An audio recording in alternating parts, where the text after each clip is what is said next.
Strength of the language. Strength of the language matters in the logical reasoning section because the conclusion can only be supported by the premises of equal or greater strength. You cannot have premises, the evidence, weaker than the conclusion. The argument is going to be really weak. Let me help you visualize it. Let's say we have a ceiling or roof supported by 3 pillars, okay? What happens if the ceiling is heavier than the pillars, the strength of the pillars? What happens? It's going to crash. It's going to come down. And that's exactly what happens in logical reasoning questions. If the premises, the pillars, are weaker than the ceiling, the conclusion, the roof, it's going to crash. It's not going to work, right?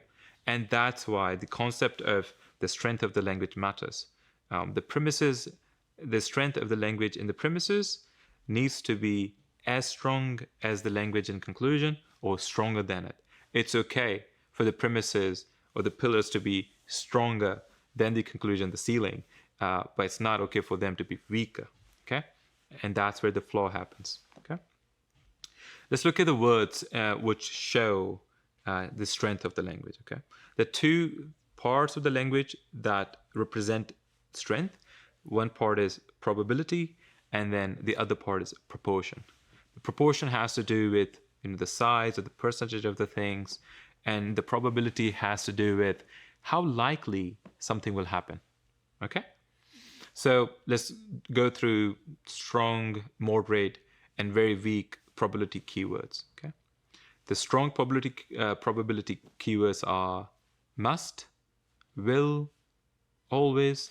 Let's say we have a statement that says it must happen, it will happen, it always happens. Now that's very different from moderate strength probability, which is it will probably happen, it will likely happen, it usually happens, right? And then we have this very weak version of probability, and that is it might happen, it could happen, it can happen.